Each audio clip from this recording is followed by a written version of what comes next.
Hi friends, అందరు ఎలా ఉన్నారు? నేను బాగున్నానండి. అందరూ బాగుండాలి, అందులో నేను ఉండాలనుకుంటాను. ఇప్పుడు చూపించిన సోరకాయలో సగం తీసుకొని తురుముకోవాలి. ఈరోజు మనం కద్దు కీర్ చేస్తున్నామండి. అంటే సోరకాయతోని పాయసం చేస్తున్నాము. ఇలా లోపల వైట్ మొత్తం తీసేసి సన్నగా తురుముకోవాలి.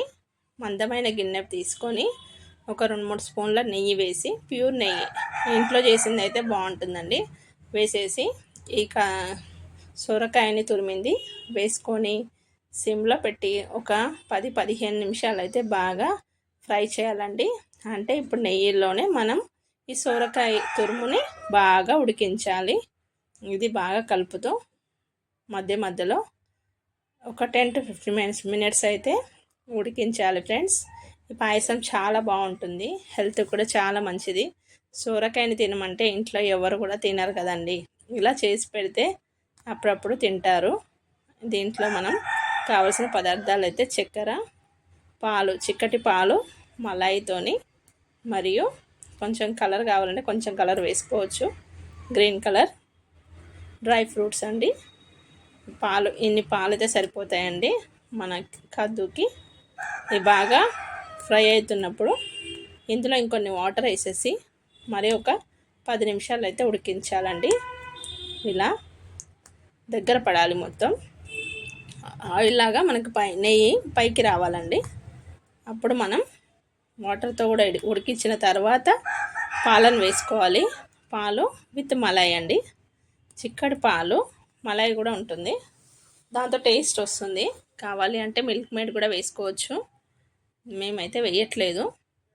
బాగా మరగనియ్యాలండి. మళ్ళీ ఒక 10-15 నిమిషాలు పడుతుంది. సిమ్లో పెట్టేసి మనం అలాగే ఉంచేయాలి. టేస్ట్ కూడా చాలా బాగుంటుందండి. ఇందులోనే మనం కొంచెం ఫుడ్ కలర్ కొంచెం వేసుకొని కలిపేస్తున్నాము.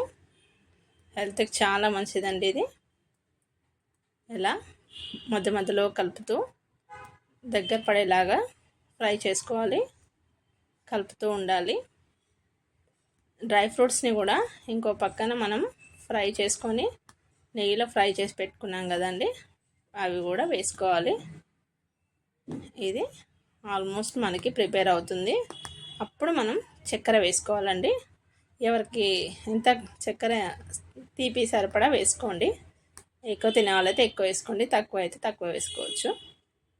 ఇప్పుడు చక్కెర కూడా వేసేసి మరొక 10-15 నిమిషాలు అయితే స్టవ్ మీద పెట్టాలండి.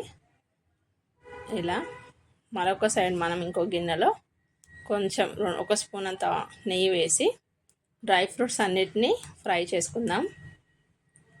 బాదం మరియు కిస్మిస్, జీడిపప్పు. ఫస్ట్ అయితే బాదం వేసుకున్నాము, తర్వాత జీడిపప్పును కూడా సన్నగా తరిగి వేసుకొని ఈ 2 ఫ్రై అయినాక మనం లాస్ట్కి కిస్మిస్ వేసి స్టవ్ ఆఫ్ చేసుకోవాలండి. కిస్మిస్ త్వరగా ఫ్రై అవుతాయి కాబట్టి చివరగా కిస్మిస్ వేసుకొని స్టవ్ ఆఫ్ చేసుకుంటే ఆ వేడి మీద అయిపోతాయండి. అంతలోపు మన పాయసం కూడా రెడీ అవుతుంది, కద్దు కీర్. అది లాస్ట్కి దించినప్పుడు మనం ఈ డ్రై ఫ్రూట్స్తో సర్వ్ చేస్తే బాగుంటుందండి. ఈ పాయసం అవుతున్నప్పుడే ఇంకా కొన్ని పాలు కూడా వేసుకొని తింటే చాలా బాగుంటుందండి. ఇప్పుడు కిస్మిస్ని కూడా వేసుకొని మరొక 5 మినిట్స్ 2 నిమిషాలు కలిపేసి స్టవ్ ఆఫ్ చేసేసుకుందాం. ఆ వేడి మీద కిస్మిస్ కూడా ఫ్రై అయిపోతాయి. ఇలా అవి స్టవ్ ఆఫ్ చేసి ఒక ప్లేట్లో తీసుకుందామండి. ఇప్పుడు మన కీర్ కూడా రెడీ అయిపోతుంది.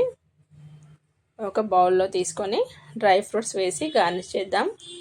వీడియో నచ్చితే లైక్ చేయండి, షేర్ చేయండి, సబ్స్క్రైబ్ చేయండి ఫ్రెండ్స్.